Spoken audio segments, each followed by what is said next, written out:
Welcome to another episode of The Unseen Paranormal, where some of the scariest things are unseen.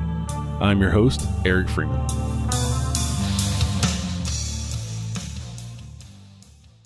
Hey everybody, welcome back to the show. We have a wonderful guest today. This is going to be part one of the season finale for season one of the Unseen Paranormal podcast.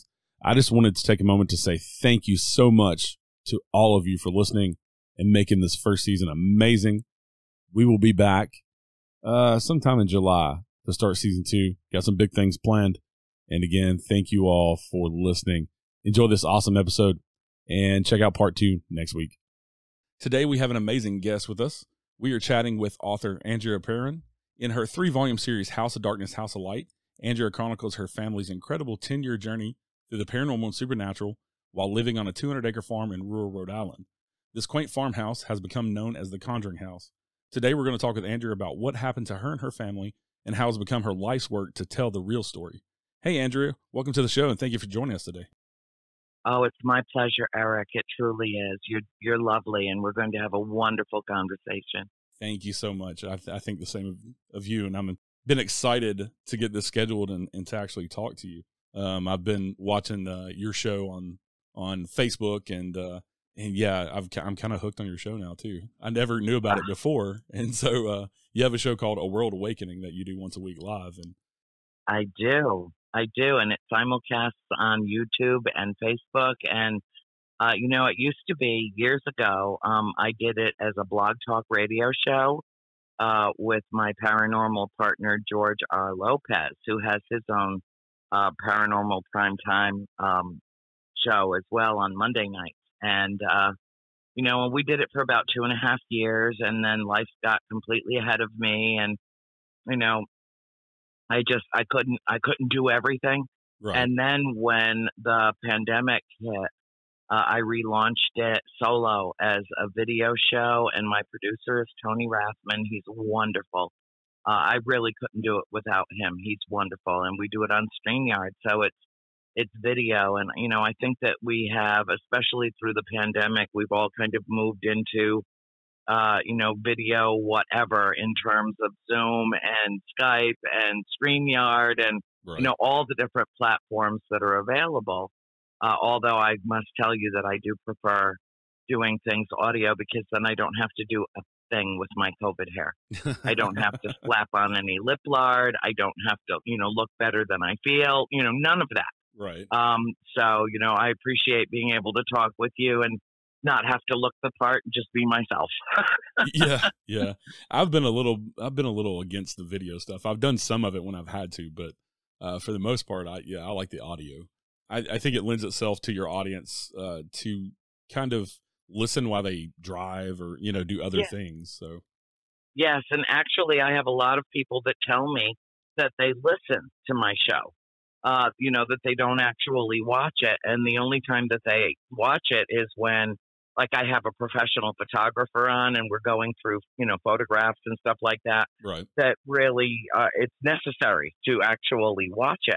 But the reason that we do it the way that I do is because if you've got a smart TV, you can take the show and actually hit a couple of buttons and then just sit back and watch it in your living room on your television. Right. So it's, it lends itself both ways. I try to keep it that way so that the conversation is fresh and new. But, occasionally, like I had Allison Cotton on, who is a professional photographer and photographs a lot of people in the paranormal.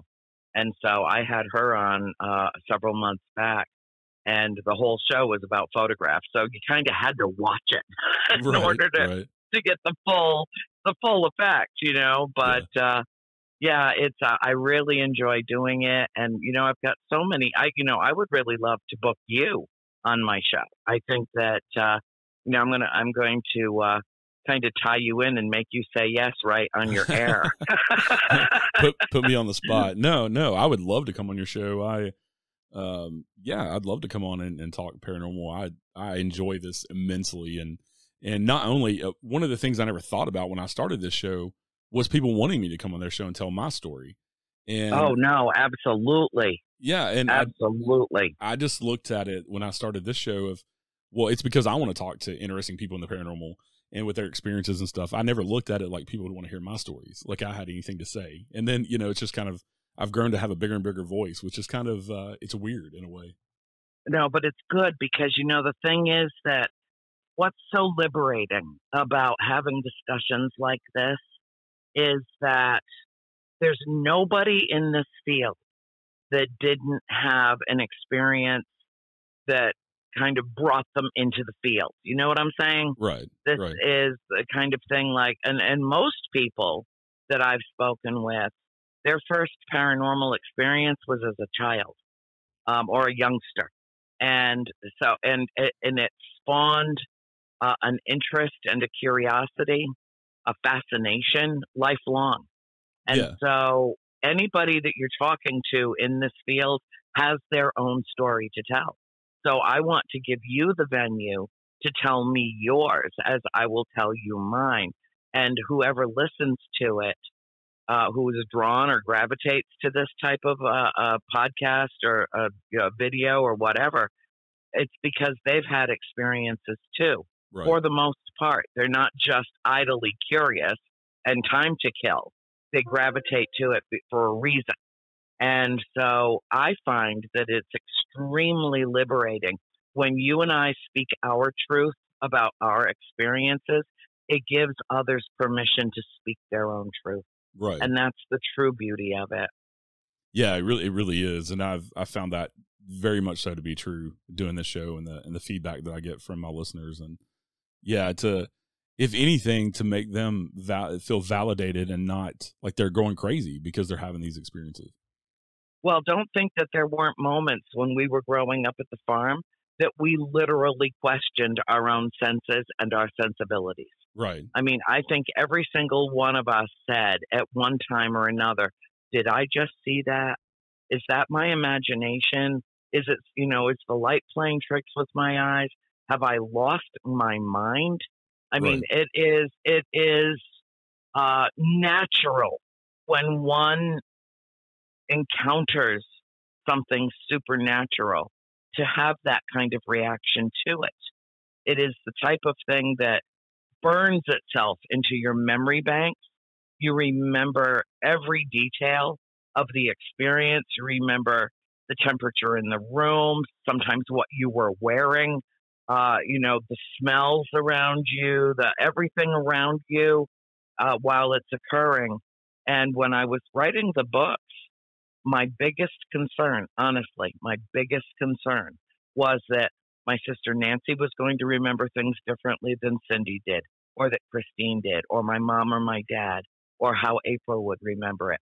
You know, I thought this is going to be a mess because everybody's going to have their own individual memories of these, you know, individual incidents. Yeah. And it's all going to be different. And I couldn't have been more wrong. I did so much analytical cross-referencing while I was writing the book because I wanted the story to be as rich and as authentic, as organic, and as emotional as possible. I wanted to convey to the reader the same sense of timelessness that we had living at the farm. I wanted them to feel like they had become integrated into the story, like interactive literature. And the only way to do that is provide a backdrop, like a palette of colors, of texture, context. And the only way to do that is to make sure that these stories were being consistently told. And when I got through all 3 books, I was done. It took 7 years of my life to do it. And I went back, and as I got ready to publish each book one after the other, I would go all through the book, all the way through it, and have every member of my family read whatever story pertained specifically to them. And if there were multiple experiences shared simultaneously, to make sure that I got everything right, that nobody was going to come back to me from my family and say, oh, Annie, oh my God, that's not how it happened. I didn't want that. I wrote it for them as much as anyone, to chronicle the events of our life growing up in this extraordinary home. Right. What I've always described as a portal cleverly disguised as a farmhouse. And there was one chapter, one, where I had the season of the year wrong. I said that it happened in the spring and it actually happened in the fall. I had to change the word spring to autumn. That was it out of almost 1,500 pages. And I realized afterwards the reason why is because when incidents that are so extreme and so bizarre occur in someone's life, you remember everything about it. It's like branded or seared into your memory bank or on your brain. And so, Nancy would tell me this happened and Cindy was there and it happened with Cindy, and then Christine came in, and then I would call Cindy or have her come over because I was living in Georgia at the time while I was writing the book, and she lived just down the road. So I was like, Cindy, can you come over? I got to check all of this stuff with you. And so she'd bebop up to the house, and I'd read the whole story through to her because it's written in 10 chapters, but a multitude of subchapters. And she'd say, yep, you got it. There's nothing there to change. And it was in that way cathartic, but also very satisfying, because it was so important to me that it be, a testament to my family, to the strength and the fortitude of my family for going through this. I think of our story as much more of a love story than a horror story. And I know there are readers of the book that would say, oh, no, it scared the daylights out of me. Well, okay, I get that. But for me, it was a love story with a wicked supernatural twist. Yeah. And I think of it as a very odd combination of The Exorcist meets Little House on the Prairie. It is. It's like both, It's House Right. of Darkness, House of Light. It's both. My mother is the one who titled the book, and I was almost through the first book when she came to me one day, and I didn't even have a working title. I just had book on the front page of my working Word document. And she said, well, you're getting ready to submit this to your publisher. What are you going to call it? And I told her I didn't know, that I hadn't even really thought about that. I was just so busy trying to get every story down and make sure that it was all accurate. And she crossed her arms and she kind of cocked her head a little bit. And she said, House of Darkness, House of Light, no comma. It was both. Wow. And I was like, boom, there it is. Yeah. There it is. Thank you, Mom. Now go make us a pot of coffee. Yeah, and the book is beautifully written. The way that you wrote it to transport the reader into envisioning the farm and how y'all were smitten with it from the beginning and why it was so intoxicating and y'all were so smitten by it. Yeah, the way that you wrote it is just amazing. Well, it is. It's 3 books, but it's one story. Right. And the reason is because my publisher said, this is too much for one book. I mean, the only book that's thicker than this is the Bible, and we wouldn't be able to publish that either. And so like, okay. What are we going to do about this? Because I had sent them, like the whole rough draft and said, okay, now this is the beginning. And the rough draft was 1,200 pages. Wow. And yeah, I mean, and it could have been, Eric, I am not kidding you. It could have been longer. But at some point, you have to say, okay, what I tried to do instead of drawing it out more was just every now and then there will be a sentence that says, and this happened hundreds of times. Right. And just let the reader absorb that. Because And I know because you've read this material, you know that volume 1 begins chronologically, volume 3 ends chronologically. But from the moment that we step onto that farm as the owners for the next 10 years till we leave in June of 1980, the stories are all combined in this literally swirling sense of timelessness. Yeah. There can be one story something that happened to Cindy when she was 8. And, under the subject of the title of Bed Knobs and Broomsticks was one of the titles of one of the chapters. And then underneath it, this happened to Cindy in her bedroom when she was 8. This happened, the next story, this happened to Cindy in her bedroom when she was 14. And anybody who is a literal linear time thinker for a moment thinks, oh my God, I just lost 6 years. Well, no, you didn't. No, you didn't.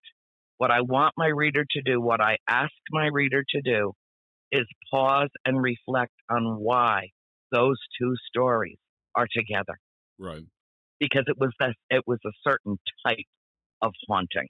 There were so many incidents that occurred over that 10-year period of time that, you don't even hear anything or read anything at all about the Warrens until volume 2. And then in chapter 7 in volume 2, everything about the Warrens is in there. And the chapter's title is War and Peace, which, seemed like an interesting play on words to me at the time. Yeah. And still does. I have no regret. But, and the reason is because they came to bring our family some peace of mind, to quell what was happening in the house. And instead, their presence agitated it, aggravated it, exaggerated it, brought a whole new level of energy into that house. And where it had been dormant for at least several months, it was never dormant, don't get me wrong. There was always something going on. But, nothing major had happened in a while. And we were starting to get used to the idea that we were sharing space with these spirits who we were told by my mother, once she understood that the house was haunted by a multitude of different characters, that we had to be polite to them and we had to be respectful because, first of all, you should have respect for the dead. And second of all, it was their house first. And we're the ones that were the intruders as far as they were concerned. So once we acknowledged them and showed some level of appreciation for them, even when there was some really ugly and even life-threatening things that occurred in that house. My sister Christine almost suffocated to death. My sister Cindy was almost drowned in the bathtub. I didn't even put that story in the book. It's in my screenplay because she finally gave me permission to do it. But when I was writing the book, she's like, no, that was I can't, you can't put that one in. Please don't put that one in.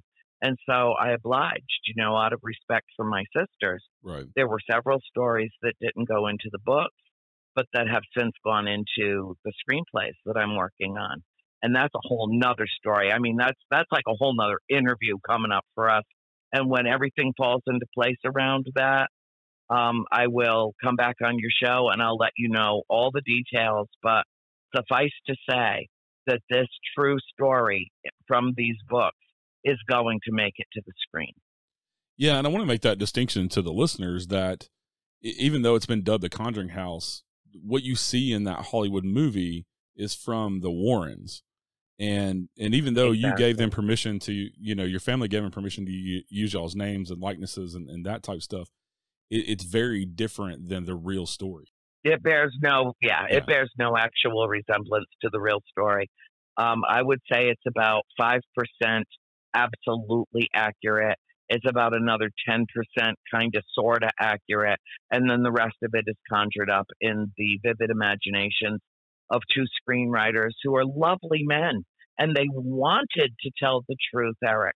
They really did. And they tried to integrate elements of the story. You know how I asked my reader to find the point of correlation and integration between one story and the next.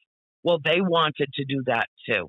And they wrote, they read my books before they wrote the screenplays, and they were blown away. James Wan was blown away. Everybody that was associated with making that film read the books, including the actors. And the bosses at Warner Brothers and New Line Cinema told them to redact everything that they put in directly from those books into the film. They said there's no point in making a film that's so horrifying that it literally runs people out of the theater and they don't stay to watch it. Wow. So yeah, I think it's the first time in Hollywood history that they actually toned down a story rather than exaggerating it for their own purposes. And, there was no exorcism that ever took place in our house. Yeah. And, they made it look like, our family was a bunch of godless heathens, which nothing could have been further from the truth. All of us were born Catholic. We were all baptized. We all made our first communion. We were all, a part of the Roman Catholic Church. My father had intended on serving in the Navy during the Korean War and then coming back to Rhode Island and going directly into the seminary. His intention was to become a priest. But while he was in service, he met my mother, and that changed everything. He fell madly in love. Yeah, and one part of you saying that it's a love story, and that's a theme throughout the books with your parents, kind of like the normal day-to-day when you're married and have kids, and they kind of become disconnected from each other. But through this experience, they become extremely more connected and fall back in love with each other, it kind of seems. Yeah, they did. And then it all crashed. And it's, in a lot of ways, living in that house really on a subconscious level, it fractured their relationship. And the reason that it did was because my father would not believe what my mother was telling him. Yeah. And as much as they loved each other, when that trust is broken, it's broken. And they divorced 3 years after we left the farm. And unfortunately, I've heard lots of stories from people who have lived in houses with paranormal activity to where one of the spouses, and kind of drives a wedge in between them, like you're talking about, and kind of fractures that trust, like you said. And unfortunately, and that's a story that continues to this day of, one spouse not believing the other. And there's these extreme things going on in some of these haunted locations and unfortunately that happens. Yeah, and the thing that was really saddest about it, and it took my father 40 years to admit it, but the reason why he told my mother that he didn't believe what she was claiming was happening in the house was because he was scared to death that he had moved his family into an environment where he had zero control over it. He was afraid. And, that's part of the message of the book, is don't let fear dictate your life. Find a way to defeat it, because otherwise it can literally alter your trajectory in life. How many people have lived half lives because they were afraid to do this or afraid to look at that situation? Or, fear is supposed to be a tool. It's supposed to be, as emotions, it's supposed to serve a purpose. Right. It's that tap on the shoulder that says, don't get in that car with that guy. Don't go down that alley. That guttural feeling, that visceral feeling of alarm, like in Lost in Space, danger, Will Robinson, danger, danger. That's supposed to be what fear is. Right. And when we relinquish our personal power to it and let it dictate how we're going to live and what decisions we're going to make, then it turns our technicolor lives into black and white. Like everything is based on our fear of doing something or not doing something. How many people have passed away out of this life with regret, saying, I wish I had done this or I wish I had done that. When I had the youth and the strength and the vitality, I was just afraid. Yeah, way too many people. Way too many people. Going back to your father, because of that fear, the very first day that y'all moved in, not only did you have your first paranormal experience the very first hours you were there, but your father kind of got a warning from Mr. Kenyon, who had owned the house. He did. It was within minutes. I was the first one to see a full body apparition, but I didn't know it was a spirit. I didn't know, because to me, he appeared as flesh and blood. He appeared as human and alive, and I thought he was dressed a little funny, but I didn't. It never even occurred to me that he might be a ghost. I mean, that was not on the radar for us. I mean, you know me, you know well enough. Our idea of ghosts was, is there an old white sheet that mom can cut holes in so one of us can be a ghost on Halloween? I mean, that was it. That was it. Right. My mother bought that house because it was one of the original colonial houses left in America. And she was a huge history student and just loved the idea of living in one of the original colonial homes. It was fascinating to her. And had she realized how incredibly cold and miserable it would have been with nothing but clapboard and no insulation, I think she would have rethought it. But she found it in June of 1970 and fell madly in love with it, and like emptied our family bank account to put money down on it so that it wouldn't get sold out from under her until my father got back from a business trip. And when he came home, the first thing he said, like, how do we get the check back? You left enough money in the account for bread and milk, Carolyn. What have you done? You've never done anything, so spontaneous like this, without his knowledge or consent, she put earnest money down on that incredible 200-acre farm because she knew we were supposed to have it. Yeah. And so she talked him into loading all of us up into the big ass Bonneville and taking a ride up into the woods of northwestern Rhode Island and looking at it. And all of us, my father included, fell in love with it that day and fell in love with Mr. Kenyon. And on moving day, it took about 5 months to pull the whole deal together. And in the interim, winter arrived, and we ended up moving on January 11th, 1971, because my mother, even though they closed on it in 1970, in December, my mother's like, we are not moving at Christmas. That's not happening. So, and who could blame her for that? And Mr. Kenyon wasn't ready to move out yet anyway. I mean, there was a part of him that never wanted to leave that house. Yeah. And so I walked in the house with a mom. Mom took April, who was only 5 at the time, into the kitchen through the kitchen door to be her little helper and help her get the boxes unpacked. Well, basically just to keep an eye on her because she was just a world of trouble even at that age. And the rest of us were big enough and old enough that we could at least help unload the moving van.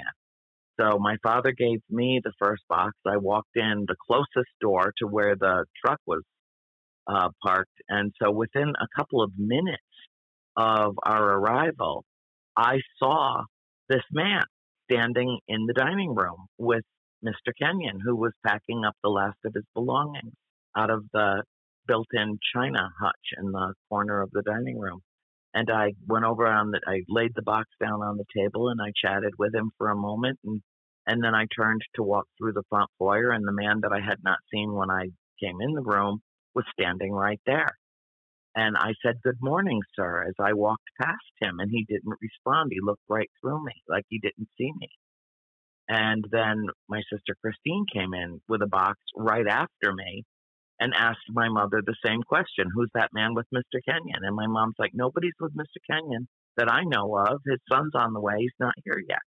And then Cindy, I went back outside. Christine went outside with me. And Cindy came in with a box, and she asked my mother the same question.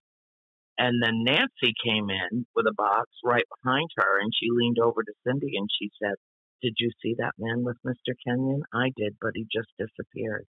Wow. And that was our introduction to the paranormal. That was it. It was within 5 to 10 minutes of moving into the farm. But Eric, we visited that farm a number of times before we actually owned it.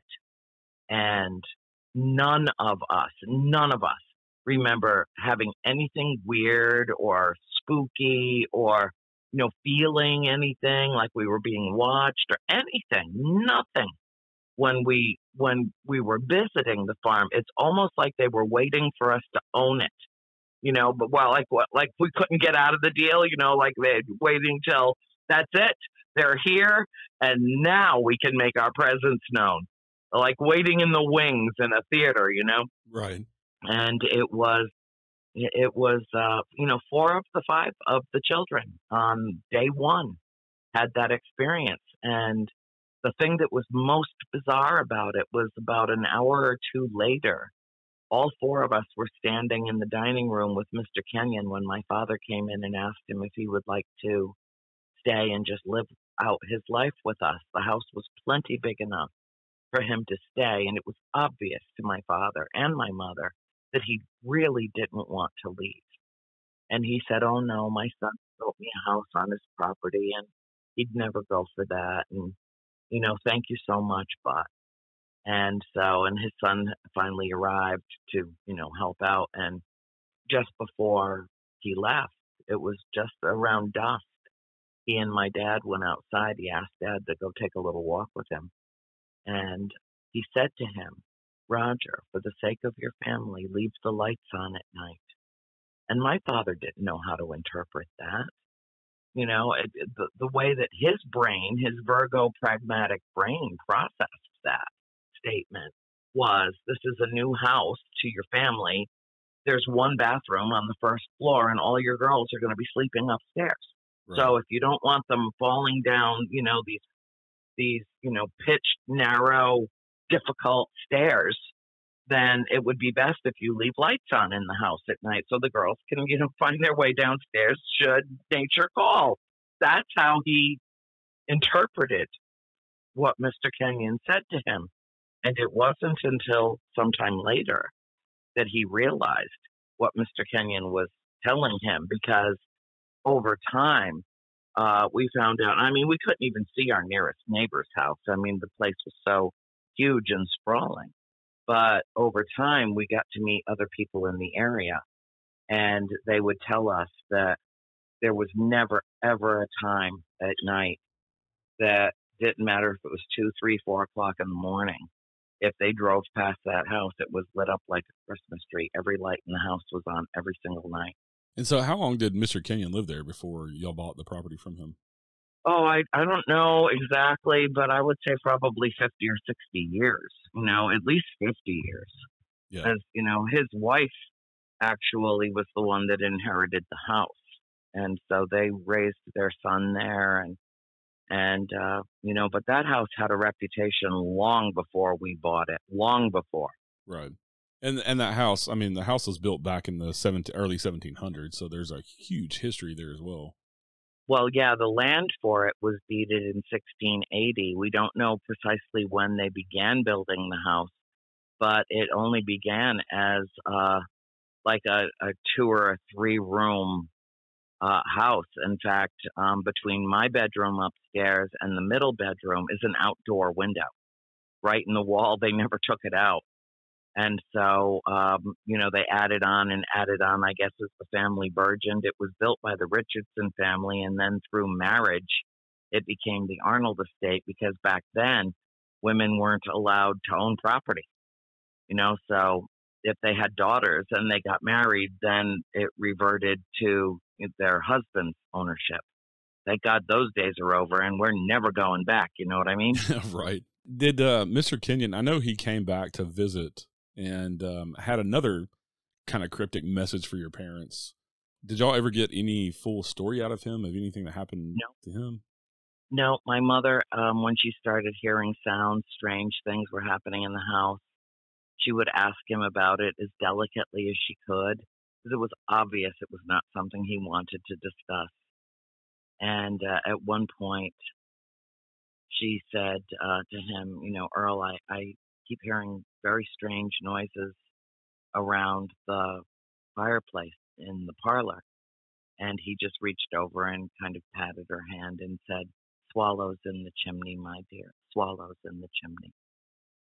And maybe that's how he reconciled it. Yeah. And that could be. Maybe they left the lights on at night to, keep the activity at bay, or at least to be able to see if something was happening. We don't know, and we'll never know, not in this realm, because he died a couple of years later. And I remember when Mr. Kenyon died, and I sobbed like I had lost a member of my immediate family. I loved him. We loved him. Our whole family cried. Our whole family cried.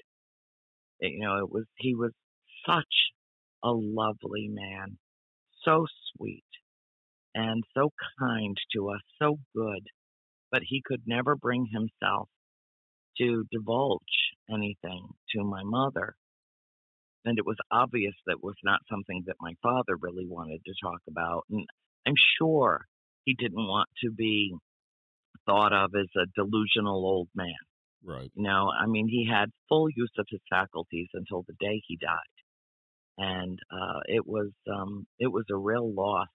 But we didn't really lose him, because he came back and he came back and he came back.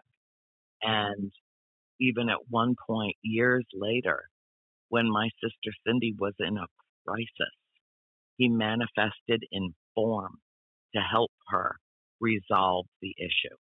Wow. Yeah, the way that you write about him, just you can tell in the books how beloved he was by your family, and how he just kind of became an instant member of your family in a kind of a way. Yeah. The way that you just kind of like a grandfatherly figure. Yes. We used to go visit him at his house in Harrisville, where his son built him a little kind of a ranch house. And we would go visit him, and he would come visit us when he would be on his way up to visit his wife's grave. And she was only buried about a mile away from the farm. So whenever he was coming up to bring flowers for her, he would stop and see us. And, it was lovely every time he showed up, and he would say, I should have called first, but I couldn't find your number. And Mother was like, girl, you don't ever have to call. You can show up anytime. You don't have to call in advance. Just come over whenever you want. It was so sweet. It was like we were, you said it right. It was like he was a member of our family. My father, how many new owners of houses do you know would approach the seller and say, do you want to just stay here and live with us? Right. Yeah. So you were talking about the Warrens earlier, and your family did not have any contact with the Warrens. Y'all weren't the ones that invited them into the house? No, that was the thing. Well, the screenwriters had to conjure up some kind of a screenplay. Right. They did. And so they cherry-picked from the Warrens' case files, but even the Warrens had that correct in their case files. They just, for expediency, made it look like my mother went and sought them out, but my mother did not. My mother never sought out anyone in terms of, calling any kind of an investigator. She didn't even know there was such a thing as paranormal investigators. Right. She didn't. And then Keith and Carl Johnson and their team of paranormal investigators, and they were teenagers. They were from Rhode Island College, and they showed up at our property one day, and my mother had no idea who they were. My father was like, they must be friends of Anne's from school, just handle it. I got to go, and he left. And it turns out that Keith said, well, but Mrs. Perron, you called me. And she said, no, I didn't call anybody. And he said, but I recognize your voice. And she's like, but honey, I didn't call anybody to the house, but, I'll talk to you and you're welcome to come in. She didn't like his brother, his twin brother. She did not. But she had a feeling about him that he was, he'd be okay. And so she talked to him, and he went through the house, and he had some really intense experiences that day. And he's the one that sought out Ed and Lorraine Warren. He met them at a seminar at the University of Rhode Island. That was in August of 73. And then in September of 73, they were giving a seminar. And Keith and his brother, and I guess his team, went down to the university. And he spoke with them after their presentation and let them know about the Perron family predicament and where we lived. And then they showed up at the house the night before Halloween of that year, 1973. So we'd already lived there almost 3 years when they came into the picture. And all the really major events had already occurred. But when they came into the house and you know, my mother, of course, let them in. It was freezing cold that night, and she figured they were lost. She didn't know who they were. And they identified themselves. And Mrs. Warren is the one that said, "I sense a malignant presence in this house. Her name is Bathsheba." And, you know, to her credit, she knew nothing about the history of the house. Right. Nothing of the history of the area, plucked that name out of the ether, and then promptly blamed everything on Bathsheba. Well, the spirit that was haunting and taunting my mother was long dead before Bathsheba Sherman was ever born. Bathsheba Sherman was not part of the Arnold clan. She never lived at the farmhouse. She and her husband lived in an adjacent farm about 1.5 miles away at the Sherman farm up on Collinstaff Road. But she did have some attachment to the house. And we still don't know what that is. No, we don't. And, you know, it's disingenuous to claim otherwise. In fact, of all the spirits in the house, you know, we suspect that this one might have been that person and this one might have been that person, but we don't know for sure. Right. The only one that ever self-identified was the little boy that my sister April would play with in the chimney closet upstairs. And he identified himself to her as Oliver Richardson. All right, everybody. That is all for this week. Check out part 2 of the Unseen Paranormal Podcast season finale next Wednesday, June 2nd. And listen to the rest of this amazing interview with the amazing Andrea Perron. And we'll see you next time. And as always, stay safe out there. Join us next time for a new episode of the Unseen Paranormal. Until then, check us out on Facebook, Twitter, Instagram, or at our website, unseenparanormalpodcast.com.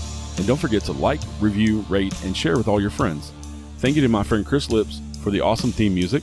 Listen to our theme song and more of his music at chrislipsmusic.com. And remember, some of the scariest things are unseen.